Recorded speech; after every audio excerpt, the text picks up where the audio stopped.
about the NBN? Because this week leaked documents seem to reveal that the government's NBN rollout is running behind schedule. And the reason that's a worry is because not only could it be late, it's not even the NBN that most of us wanted. That's something we should talk about.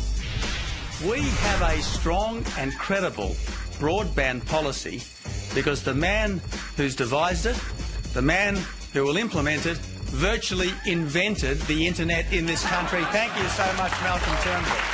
All right, two things. First, Malcolm Turnbull invented the internet in this country as much as I invented long-winded TV rants in this country. We didn't invent it, but we don't mind accepting praise from people who think we did. Second, Malcolm Turnbull's strong and credible broadband plan mightn't be as amazing as Tony would have us believe. But don't take my word for it. Here's one of the guys who actually pioneered the internet in Australia. If we're going to be the nation of innovation, well, we shouldn't go for the cheap and error-prone solution.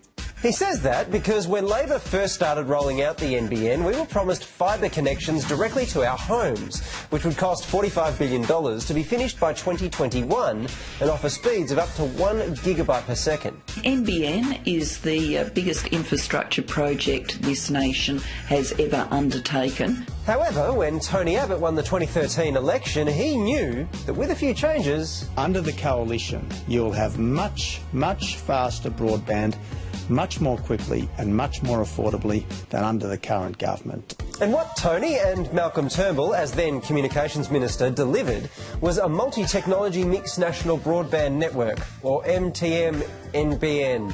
WTF. Instead of future-proofing the country with an end-to-end fibre network, we would use a bit of copper, we'd use a bit of HFC, we'd use some satellites, we'd use some wireless towers. We'd have this mongrel network. This so-called mongrel network would see investment in fibre to the node, where fibre runs to a box or a node on your street before it bottlenecks to a maximum speed of between 25 and 50 megabits per second on copper wire to your home, which was meant to be finished by 2019. Now, Consumer Group Choice says that under Labor's broadband, you could have downloaded an HD copy of a film in about 30 seconds. Now, under the Coalition plan, you'll have to wait 10 to 20 minutes. Oh, Waleed, sorry to interrupt the thing that you do. What film did they download? They didn't download anything, mate. It's just an example. Oh. Yeah. Can I still eat my popcorn? You want some? Yep. All right. 5-second rule, you should eat those. Instead of Labor's $45 billion plan, the Coalition's NBN would cost $29.5 billion. But after the election, that went up to $41 billion. And then up again, as high as $56 billion. They also changed their estimated delivery date from 2019 to 2020, which is just 1 year before Labor's deadline. So now, instead of having much faster broadband, much more quickly and much more affordably, we'll have much slower internet, which will cost about $10 billion more, but will get it 1 year sooner than Labor. Now, understandably, the guy who set up the company responsible for delivering the NBN is more put out about this than Carl and Lisa were when Lee Lin Chin and I were nominated for a gold Logie. And they weren't. Lisa's too white. Is that it? That's it? I got a spray tan and everything. We're going to see applications emerge which today we don't know about. And the good thing about a fibre-based NBN is that it has got enormous amounts of capacity. Unlike copper-based, it's just such a pity that we're no longer building such a network. The problem here is that despite the latest figures showing the amount of data downloaded by Australians increased by 40% from June 2014 to June 2015, the Abbott/Turnbull government has never demonstrated that they value the need for high-speed internet, which is ironic because Tony Abbott is the only human to have ever had buffering issues in real life. If it's out of context, what is the context?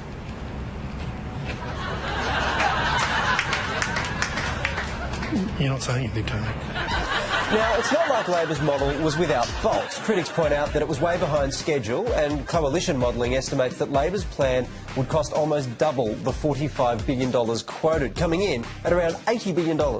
It was running about 12 months behind schedule. It certainly wasn't running over budget by anything like the numbers that were talked about. But look, the biggest infrastructure projects in this country's history were built with the future in mind. The Snowy Mountains scheme was built to last hundreds of years. The Sydney Harbour Bridge was built with 8 lanes, not 2. But now, as we enter Malcolm Turnbull's age of innovation, and we're told the NBN is the most important infrastructure project of the 21st century, we're expected to rely on a decaying copper network that experts say is already past its use-by date, instead of investing in fibre, which the same experts say could service our internet needs for the next 100 years.